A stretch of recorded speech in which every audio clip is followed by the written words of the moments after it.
Mayday, mayday, mayday! ST-92, request backup squadron. My XL drive is shot to pieces, enemy forces in pursuit. No light speed, heavy damage. Time for one of my galaxy-famous emergency landings. Space Police, report to base. This is ST-92, officer down. I have an urgent intelligence report from the frontier. Transmitting now in case I don't make it. Mayday, mayday, mayday. Space Police, report to base. This is ST-92, officer down. Attention, Blacktron Forces, Sector 47. Message intercepted. Space Police incursion detected. Alert Avenger Wing to break off from invasion force to intercept and destroy.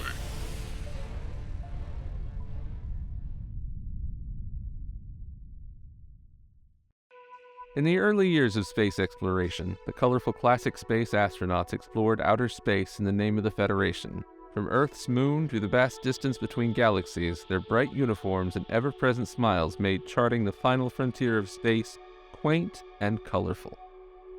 Over several centuries, the outposts established by these early space explorers grew into their own distinct societies and factions. These groups specialized in different sciences and technology, including the Futuron Corporation, the Mtron Engineers, and the Ice Planet Rangers. But one mysterious faction lurked in the depths of deep space, ready to prey on its galactic neighbors, Blacktron. While Blacktron is the most infamous faction in all of space, much about it remains unknown.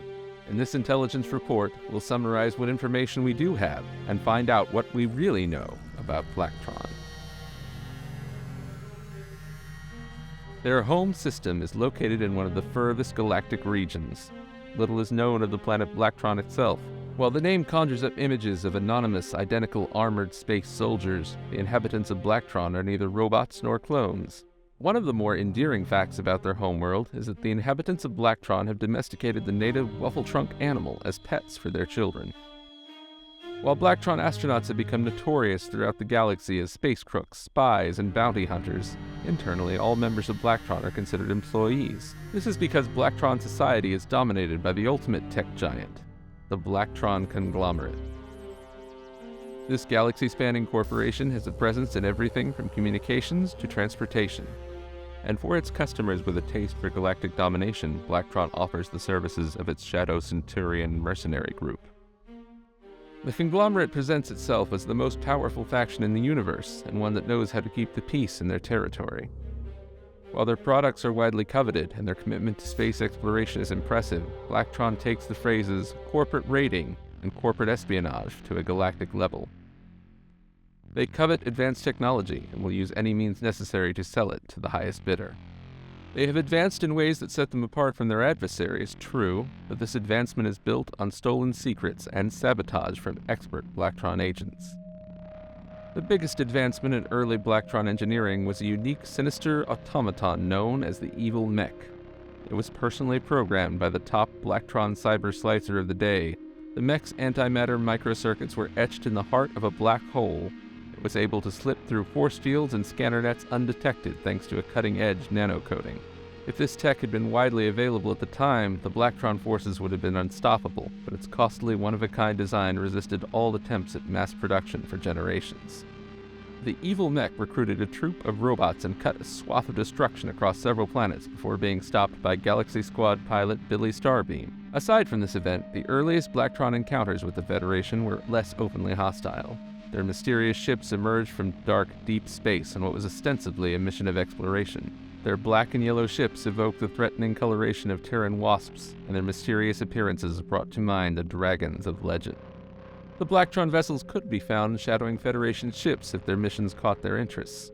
When the refit 928 Galaxy Explorer was investigating a mysterious artifact, a massive canister, possibly from another universe, it was pursued by a prowling Blacktron Cruiser, a version of the craft also known as the Invader. This incident didn't prevent friendly exchanges. Blacktron forces also engaged in games of tag with Futuron officers, and were aided in a few scrapes by Mtron rescue teams. A Blacktron fleet was even allowed to visit the Sol system for a scientific expedition to Mars and Earth, escorted by a fleet of Futuron ships. These visitors were treated with curiosity and respect, and their commander, Captain Black, was interviewed for an Earth periodical in the Netherlands.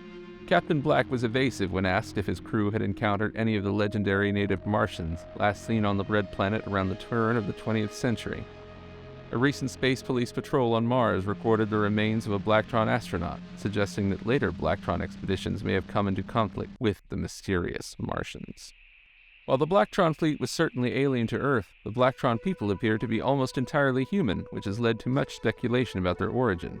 Where did they come from? One possible explanation could be the 21st century billionaire Forrest Blackwell, who established a secret moon base in hopes of building a utopian society in his own image. His plans were foiled by Lego City police detective Chase McCain, but he vowed to rebuild his empire elsewhere before being knocked into space by a spinning cow. Two of Blackwell's fellow business magnates, R.E. Fendrick and Mary Sinclair, were left to vie for control of Lego City, and Forrest Blackwell's fate is unknown. His enforcers were mysterious agents known as Sentinels, and the logo found aboard his spacecraft is similar to the one used by later generations of Blacktrons. An alternate theory points to an intergalactic human warlord named Kazakh from the 26th century. Kazakh mysteriously appeared in an unknown galaxy with an army of black-armored, numbered soldiers and a fleet of yellow and black starships with insignia to match. Within the span of a few years, the self-styled Lord Kazakh had nearly conquered the entire unknown galaxy. The last reliable report of Lord Kazakh's whereabouts saw him fleeing from the planet Robus after his occupation was ended by the young astronaut Jim Spaceborn and the crew of the long-range Zonian starship Spearhead. The color scheme favored by Kazakh is nearly identical to that of the first known generation of Blacktron ships. A third theory suggests that, like many of the other space factions, Blacktron was established by early Federation explorers, possibly from the black-uniformed Warrior Spy Division. In fact, one apocryphal source suggests that Kazakh himself was once a respected Federation admiral whose engineers had discovered mind-controlling space worms from the unknown galaxy. The worms drove Kazakh mad with visions of power. Under their influence, he betrayed the Federation, raiding interplanetary shipping and converting armies and ships to his cause. In these accounts, the uniform and black star insignia of Kazakh's black-suited troopers are identical to those of the first generation of Blacktron. His plots were foiled on Robus and Panduro, thanks partially to Jim Spaceborn and his robot friend Keiko. Kazakh's forces were last seen returning to their Omega base on Hyperion, one of Saturn's moons. This account explains the origin of Kazakh's fleet and his interest in the unknown galaxy, but it is unlikely to be completely accurate, as there is no such thing as mind-controlling worms. Other sources downplay any connection between Kazakh and Blacktron, though his ship designs may have been influential in building the first Blacktron fleet. In this officer's opinion, none of these theories alone accounts for the full scope of Blacktron's activities. Perhaps long ago in deep space, all three factions, the heirs to Blackwell's corporate empire, Kazakh space marauders, and dissatisfied Federation intelligence agents, came together in order to form the Blacktron conglomerate, and at the center of this alliance, some dark, organizing power behind. Whatever their origin, the Blacktron Renegade Armada became a consistent thorn in the side of their Federation counterparts, the Futuron Corporation. Blacktron spies could often be found stealing valuable computers and hijacking the monorail transport system. Interplanetary messages were intercepted by Blacktron star bases, and prowling Batrex space wagons and Alienator Striders were common sights planetside. The interchangeable components of Blacktron's spacecraft gave him an impressive versatility and made identifying specific vessels difficult. Heroes like Intergalactic Girl and the legendary Valor Squadron had their hands full keeping up with Blacktron's evil plans. Fortunately, our space police forces were on hand to deal with the situation, and many Blacktron agents were captured and locked safely away in cryo-prison pods. For generations, the space police were able to keep the peace as the Federation transitioned into the United Galaxies. But it seemed Blacktron was only biding their time, waiting in the shadow of cosmic night to strike again in force. Generations after the original Blacktron threat, two factors combined to ensure Blacktron's return to galactic prominence. The first was a ruthless new leader, Commander Beltar, who inspired loyalty and fear. By his command, Blacktron scientists finally succeeded in replicating the evil Nex technology. With their antimatter circuits, nano-stealth tech, interchangeable octopod cockpits, and components constructed with light-conductive LIS material stolen from Mtron, the fleet of the future generation was a force that made the galaxies tremble. Their flagship was the Aerial Intruder, which served as the mobile base for Commander Beltar. Their Supernova II class starfighters pursued alien vessels, with their adjustable X-wings allowing for optimum chase speed. Their precise navigation computers allowed them to make fast escapes. As part of the rebranding, the Blacktron forces received upgraded helmets and armor. Though the black flight suits of the previous generation were still widely used, Blacktron agents were no longer faceless. The Blacktron fleet blazed trails into new territories and launched a new wave of espionage operations from the planet B2. They established secret bases as far into Federation territory as Alpha Centauri. During this generational transition, the Shadow Centurion mercenaries were hired by the Queen of Planet X2.5, whose empire had tried to conquer Earth several times over the millennia. Under her orders, the Centurions under Shadrach Circuit Burn and squad leader Furion attacked the Futuron colonies to seize their valuable crystal mines. Their assault squad was a who's who of the most notorious Blacktron renegades, including Captain Korad, John the Greedy, Dr. Steele, Master Technician Bishop, Officer Drago, and Sergeant Hudson. The Centurions established a secret base and overran the Space Command HQ with the aid of several X-Series assault and battle bots. They were able to take over the entire mining operation until the Railhead Rangers of Galaxy Patrol and a team of new recruits defeated both the Centurions and their alien clients. Meanwhile, the secret outpost at Alpha Centauri proved to be a thorn in the side for the United Galaxies. This installation featured large radar telescopes and a hidden underground storehouse. It served as headquarters for all the Blacktron spies. Their targets were the new magnets and computer systems being developed by Mtron. In response to this threat, a spy from Mtron was dispatched to the Alpha Centauri outpost shortly after it was constructed. He was discovered and barely escaped the asteroid before being captured. After gathering intelligence for some time, the Blacktron spies discovered the hiding place for the newest magnet technology, the planet Axel in the Third Galactic System. In a daring raid, Blacktron agents managed to slip past the Space Police defense fleet to steal an Mtron supermagnet. Afterward, the Blacktron celebrations could be seen as far as Earth. The tensions between the two factions came to a head in a failed invasion of an Mtron base, where Blacktron spies were held at bay by Mtron astronauts before the Space Police intervened. While the Blacktrons had by now cemented their reputation as outlaws of the universe, they did join with Mac, one of the legendary Legomaniacs, to save the entire human race. To deal with the Blacktron threat, the Space Police collaborated with the scientists of Christo 2002, an ice world at the center of the universe, to develop a series of super satellites in order to track Blacktron activity throughout the galaxy. Naturally, the research center at Ice Station Odyssey became a target for Blacktron sabotage. After their first sabotage attempt failed, Ice Planet Rangers teamed up with the Space Police to freeze the Blacktron leader. Undaunted, Commander Beltar led a full invasion to Christo, intending to capture the research center and prevent any further launches. During this adventure, Beltar encountered Jack, the Legomaniac, for the first time. He had already heard of this strange adventurer, presumably from Blacktron's previous encounter with Mac. This time, however, Mac was on the side of Jack and the Space Police. They ensured the successful launch of the tracking satellites and helped the Space Police capture Beltar and his invasion force.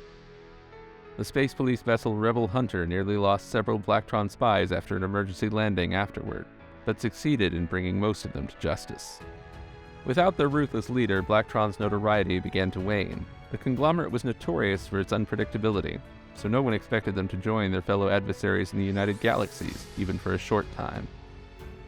Later, new threats from the colony on Spyrius and invaders from the Zotaxian dimension claimed the galactic spotlight.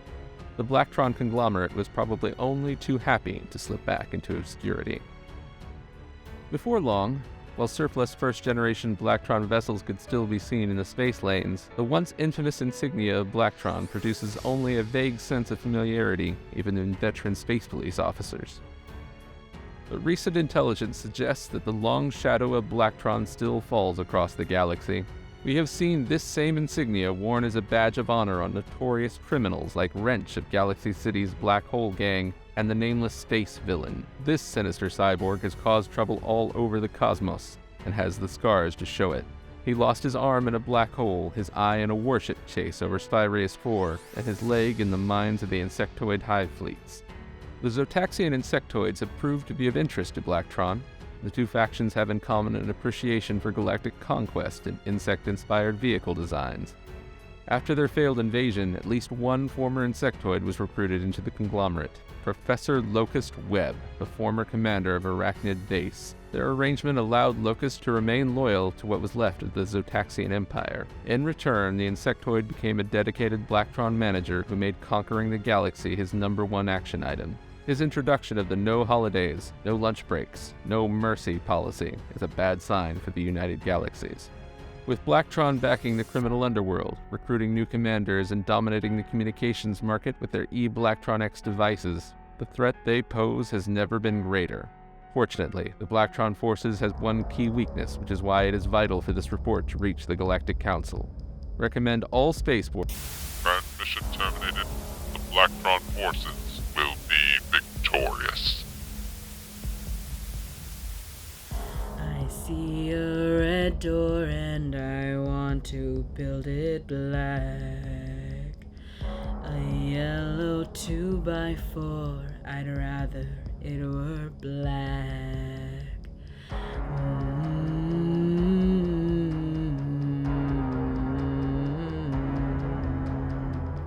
I look at my brick shelf and see my marks are black. No colors anywhere, I'd rather they were black. I wanna go and build it, build it black. Like Fright Nights, Blacktron's cool space police. Blow 'em out of the sky. I wanna go and build it black. Like Fright Nights, Blacktron's cool space police. Blow 'em out of the sky.